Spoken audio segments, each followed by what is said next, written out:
The day it all began. Thursday, September 11th, 1997, the day I was brought into this crazy world we call life. Many people say, oh, you're so little or you're so tiny, but little do they know I was born 3.5 months premature, only weighing 1 pound and 11 ounces. I was the size of a Barbie doll and could fit the length of my grandfather's hand. I was hooked up to a ventilator and incubator, and I had undergone multiple surgeries, one of which is visible right in the middle of my body just above my belly button. I was then released 4 months later, January of 1998. My mom was 16 when she had me and was a single mom for 11 years, so I grew up without a father figure. I was the little kid everybody imagined, energetic, the one who always got in trouble, played with dolls, and threw temper tantrums. As I grew older, I never really fit in with the crowd. I was more like the one that stayed by herself and was considered to be an outsider. I was the shy type. I never really talked to people unless it was family or if I knew them. It was in 4th grade when I made the cheerleading team. Cheerleading has made me the person who I am today, where I met one of my friends, Sheridan Taylor, who I've known since kindergarten. Now middle school, I had opened up a little and started to become more open and made new friends, but still didn't quite fit in. In 7th grade, my life took a toll for the worst. I remember it like it was yesterday. It was March 29, 2010. It was a normal school morning and everything was fine until my vision got blurry and I couldn't see. The next thing you know, I was on the floor, white as a ghost, unconscious. It was one of the most scariest days of my life, the day I was diagnosed with anemia. I was rushed to the ER, undergoing test after test to figure out what was wrong. They checked my iron level. It's supposed to be between 13 and 18, and mine was at 3.2. The doctors didn't understand how I was living. They told me I was an Energizer bunny. I was in the hospital for a week and received multiple blood transfusions until I was able to go home to be released. When I realized I had to stay on top of my life.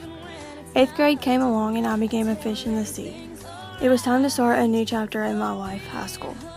High school has changed me not for the worse, but for the better. High school has made me realize how many changes have really impacted my life. One of those changes would be the relationship with my mom.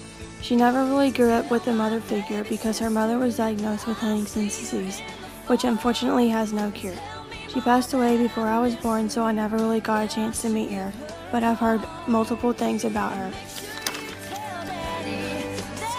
That's how I got the name Margaret, so she will always be with me every step I take. Now, me and my mom fight and argue constantly, and we may not have that mother-daughter bond that most kids have with their mom, but it doesn't mean she doesn't mean anything to me. She is the one who raised me, cared for me, put clothes on my back, and put a roof over my head. Sometimes I just sit and think about how we never get along, and I regret a lot of the things I've done. But like people always say, it only gets better before it can get worse. Now off to my friends. They mean so much to me. I may not have a lot of them, but I keep the ones that wanted to stay and say goodbye to the ones that walked right out. There is truly only one person who knows everything about me, all the way down to my deepest and darkest secret. That person happens to be Jalen Bradley. He is the person who has been there for me through the good times and bad. We may argue and fight, but it wouldn't be called a friendship if there were no arguments. One day you're gonna grow up and realize who your real friends truly are. The ones who stick by your side through thick and thin, the ones who came and never left. If it wasn't for those two people who I call my best friends, Mackenzie and Madison, the ones who built me and helped me become the person I am today, I honestly probably wouldn't be here today. I've been through a lot these past few months, and they are the ones who give me the strength to push harder and harder each and every day to strive to be happy. They are the ones who manage to keep a smile on my face. They are my support system and my backbone, the ones who told me to never give up, that everything was going to be okay, and to just breathe. Toddy, you've always been the dancer, and I've always been the cheerleader, as you always say. I've known you for about 6 years when we met in 6th grade at Johnson. It's crazy how you can go from hating the living hell out of someone to becoming as close as two pinky fingers joining together for a promise. You four are all I've got, and I just want to thank you from the bottom of my heart. I don't know how you did it, but you did, and I wouldn't want it any other way. I love you all. Time is coming to an end faster than we all know it. It's the time where we leave all our friends and family behind and start our next chapter in our lives. College, where I'm going to the University of Louisville to pursue my dream of becoming a neonatal nurse to give back to them for what they did for me. It's time to grow up and appreciate the little things in life before they flash before your eyes. So many things have taught me so many lessons, not only about myself, but about life. What means the most can be something so small.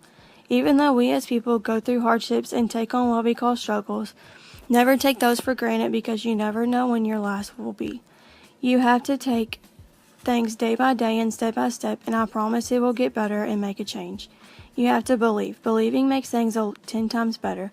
Time is key to everything. Take what you've learned, put it to your knowledge, and give it all you've got because who knows when your last breath will be taken.